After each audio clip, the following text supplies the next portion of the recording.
une autre chaise.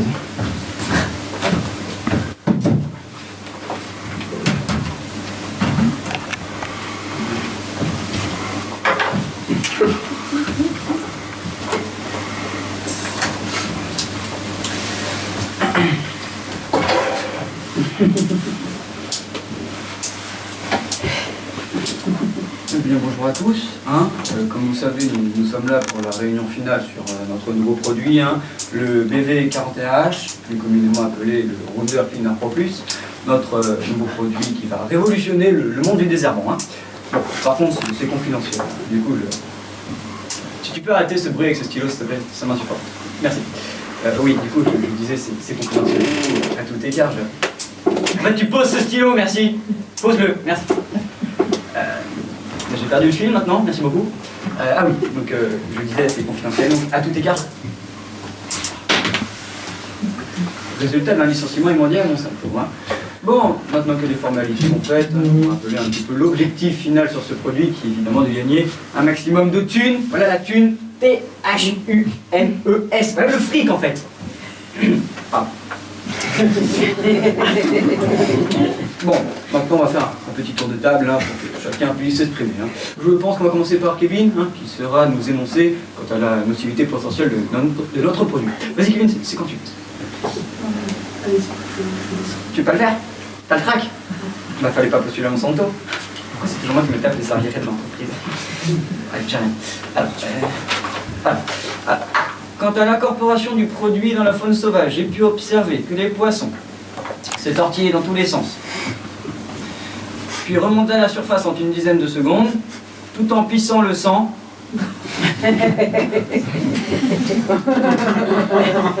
Normal. Comme si on les avait bouillis vivants. Bref. Alors, quant à la nocivité sur les rats, j'ai pu observer une rétractation des organes internes, puis une explosion. Je pense que ça va, on a compris là. T'as pas des photos non plus? Si, il y en annexe. Ah, c'est horrible. Reprends ton truc en fait. Ah, c'est... Ah, merde.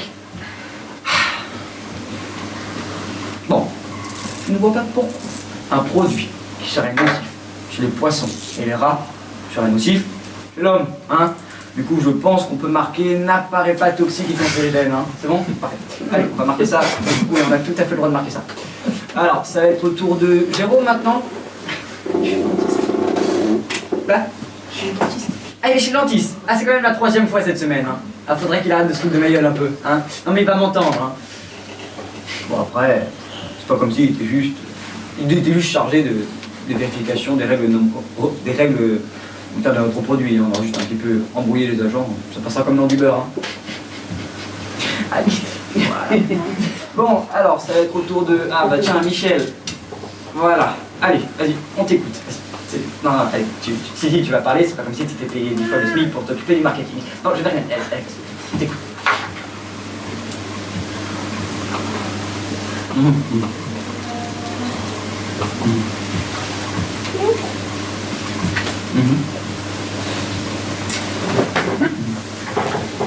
Attends, je te coupe. En fait, si j'ai bien compris, on va devoir encore faire pression sur les médias pour qu'ils ne nous descendent pas d'un documentaire sur Monsanto. Non mais vous commencez à m'énerver là tous, Ouais, vous pensez pas que les gens qui, à chaque fois ils voient un documentaire sur Monsanto, ils voient lâcher, se supprimer, vous pensez pas qu'ils vont se poser quelques questions? Bon, ça passe pour aujourd'hui. Il faudra quand même innover en matière de censure. Non, Kevin, j'ai pas dit la censure, c'était pour rigoler, quoi. C'est quoi le mot déjà? C'est une hyperbole. Voilà. Oula, mais on est grave en retard sur mon planning, là. Bon, je pense qu'on va s'arrêter là. Ouais, Christine? Oui, je sais que tu n'as pas parlé, non, mais voilà, je suis sûr que ça peut attendre parce que c'est jamais intéressant ce que tu dis. Donc voilà, de toute façon, on se revoit la semaine prochaine, je crois.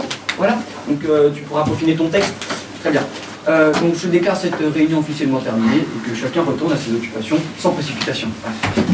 Non, pour toi. En fait, je m'as saoulé avec ton stylo, du coup tu ranges tout. Il faut que ça... Allez, bonne journée.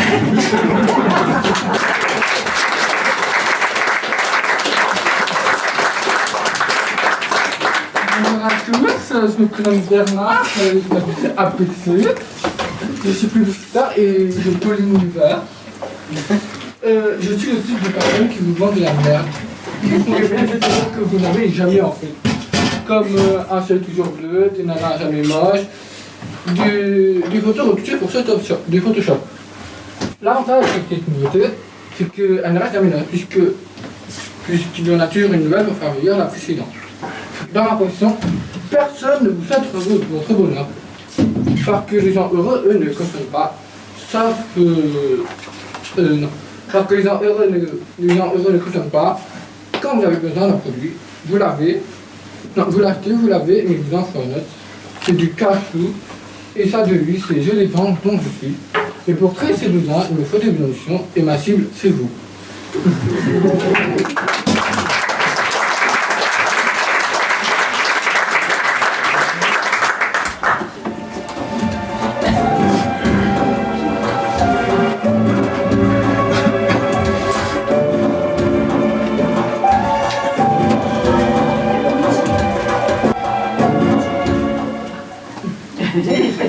En tant que président des États-Unis,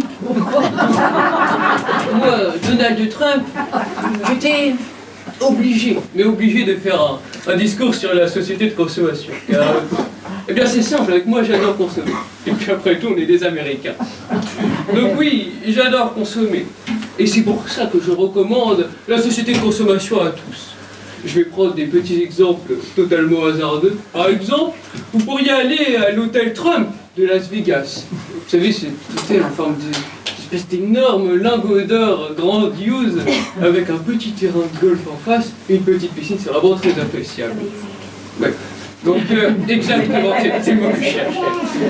Donc, pour revenir... Non, un autre petit exemple. Voilà, je suis pris des exemples. Par exemple, la Trump Tower de New York. Vous savez, c'est une espèce d'énorme tour noire, vraiment, avec une Trump Tower en doré écrit dessus, c'est vraiment grandiose. C'est voilà. Donc revenons à nos moutons. Je disais que la société de consommation est vraiment très bien, mais surtout, je voulais vous annoncer quelque chose.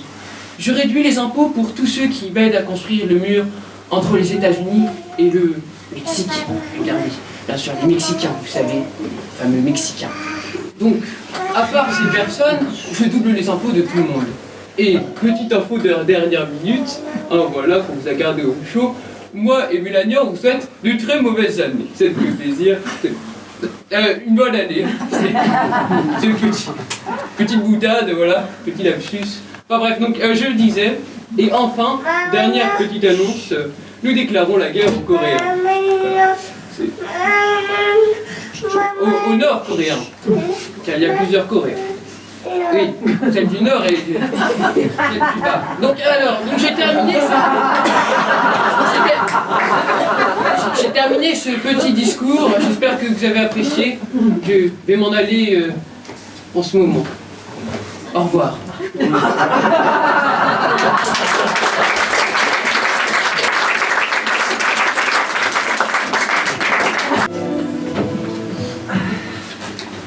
Voilà, c'est la fin de mon histoire.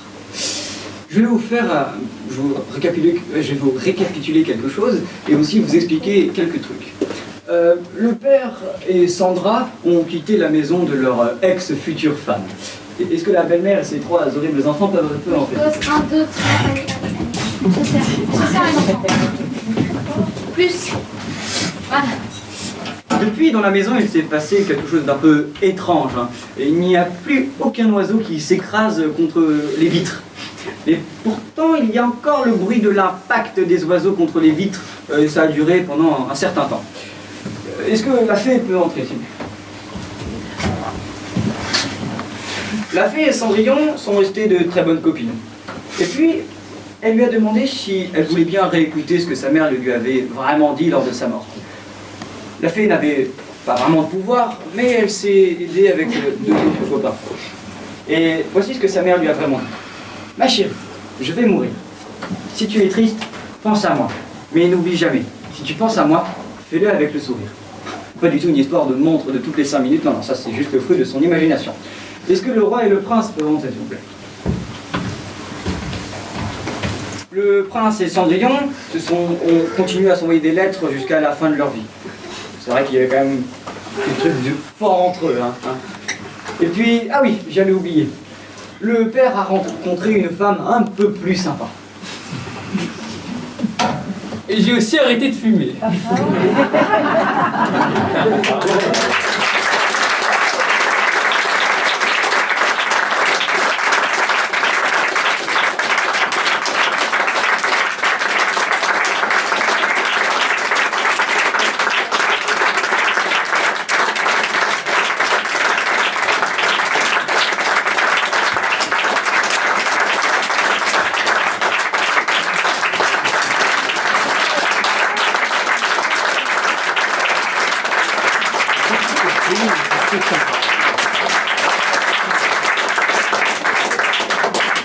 Alors, je suis extrêmement fière de vous présenter les comédiens.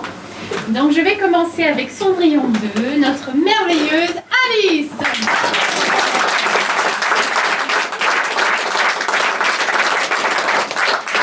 Notre père à tous, Luigi.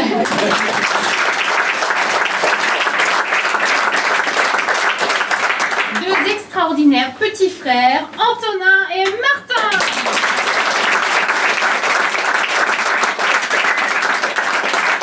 Et parce qu'il faut toujours une grande sœur, nous avons Sarah.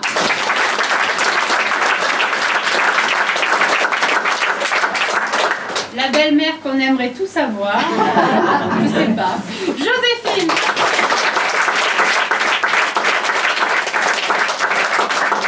Notre fée, une seule fée pour nous, Luna.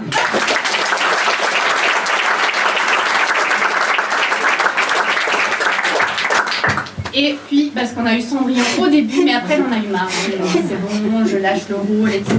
Donc, Emma, bravo.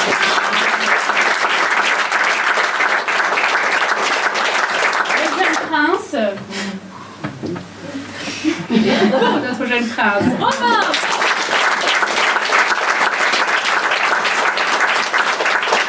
Notre narrateur, celui qui a guidé ce spectacle, sur lequel je me suis beaucoup reposée quand même pendant cette préparation, notre merveilleux Yula.